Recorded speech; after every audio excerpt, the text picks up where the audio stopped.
The new THORPE Park Rollercoaster gets revealed on Friday. Today I've got the latest updates, including your questions and comments.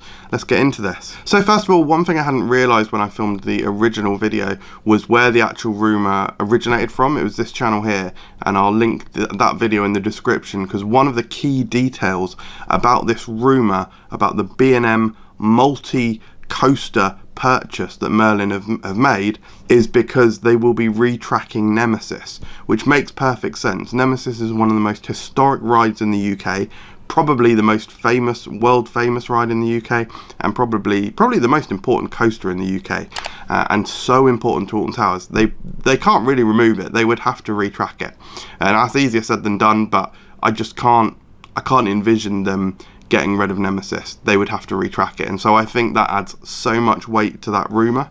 So that's really cool. Another question that came up both in the comments and also in the Facebook groups I posted this video in. By the way, guys, I seem to have some sort of cold. That's why I sound bad. But anyway, one of the questions that came up was regarding the height.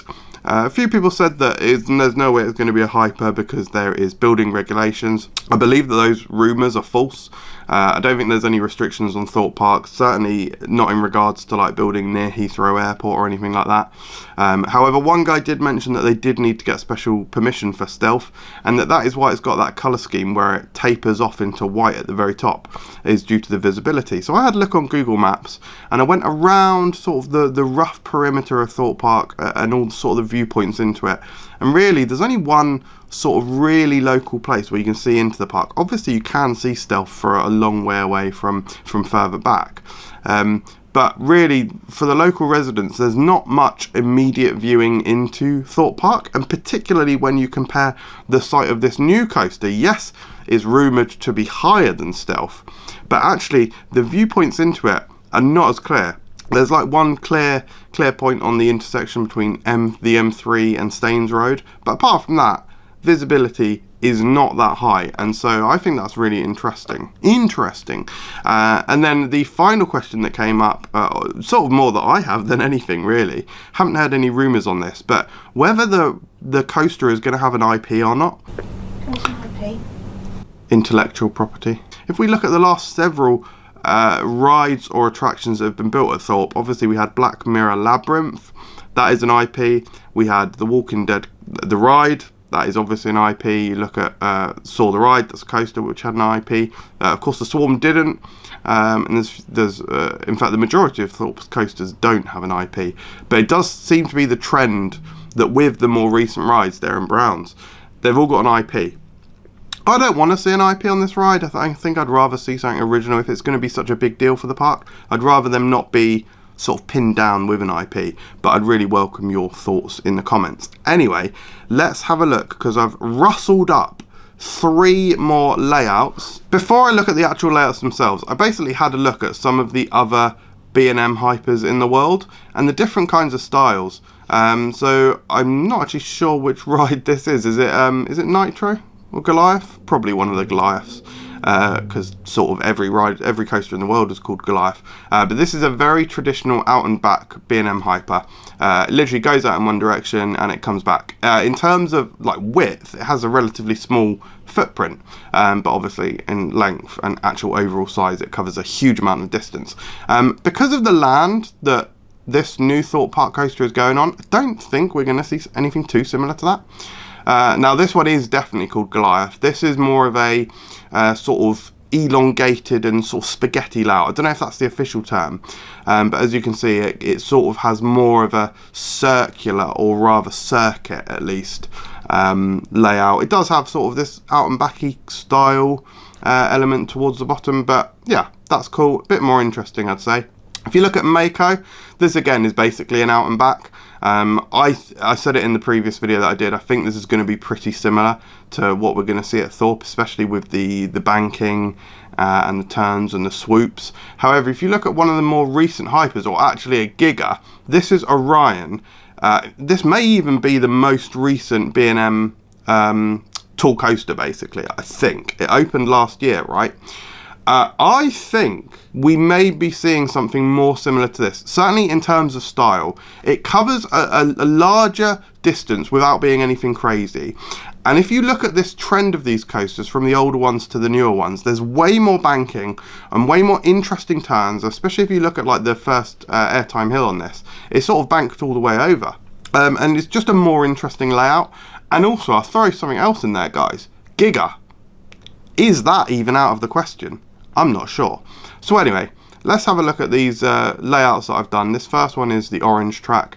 As you see with this particular one, I've gone out in a different direction. I've cut across to the left of the Loggers Leap Lake and then come down back the other way. So I thought in this particular layout I'd utilise more of the area where they've felled the trees, as we've seen, and then loops around the lake as well. So on this particular one, it's a little bit shorter, so it's a little bit more conservative, fairly standard, but as you'll see in all of these new layouts and with the previous layout, I think it's so important that they utilise the lake. I think one of the key features about this ride is it basically is on an island, so that water, I think and hope, is going to play a big part for sure. My next layout, this one, I wanted to do fairly differently. So this is fairly markedly different from the other layouts that I've done. As you can see, instead of the previous ones where I've really used the length of land that they've got, on this particular version, I've sort of turned on the first drop, turned to the left. The perspective's not great on this because, well, I'm doing it in Photoshop and I'm not talented, but the pitch, it moves away, so it moves away across to the area where the trees were felled, then has some spinning around helixes, almost a similar sort of turnaround element to what you will see on Mako and Shambhala, and just utilises that space over there. Then it comes back round, more turning around, dives up over quite a high arc over the lake, and then comes down almost into like an Intimidator 305. By the way, shout out to that time when I was supposed to go on Intimidator 305, was there on our honeymoon, and then it closed. I was at the front of the queue, it closed, and I didn't get on it, and we had to go home. Still never been on it, fine. Anyway, an Intimidator 305 style helix that goes all the way around the lake. I think that would be incredible. And then basically just finishing it off. So that's my second layout of this video, fourth overall. And now my fifth and final layout. So this one's similar to the other ones. I sort of head out past Monk's Walk. Now I've tried not to go too far over to the right in this one because I'm not actually sure where the boundaries of Thorpe Park ends. I don't know if they own sort of all the land around Monk's Walk. Then go similarly to the others, goes into the area where they cut down the trees, and basically this has more of the, or the way I envision this is a layout with a lot of banking. So this is my sort of Orion style layout. Lots of banking, as you see the way I've done the supports here, it's like the ones rather the ones. Yeah, I just see this as being a really interesting layout. Lots of curves, lots of turns, unpredictability, utilises the lake again really well, and lots of smaller bunny hills, airtime hills. So yeah, I've got like 5 layouts there. You can call them by colour if you want. Which one is your favourite? Which colour is your favourite? Also, speaking of the colour scheme, actually, what we're going to see. I've basically done all of these sort of autumnal brown colours because it's in Old Town. That's sort of the way I'm seeing it. But yeah, I really like I like the thought that the guy who said that's why they had to paint stealth. So as you see on a few of those layouts, I did the sort of gradient, and I think maybe we could be seeing that. Even though I said that height, I'm not sure height is as big a concern as we may be thinking. I don't know though, guys. This is all speculation. We're gonna find out probably most of the details on Friday. Thank you for watching the previous videos. It went really well, went down really well. So yeah, appreciate that, and I'll see you next time. Cheers.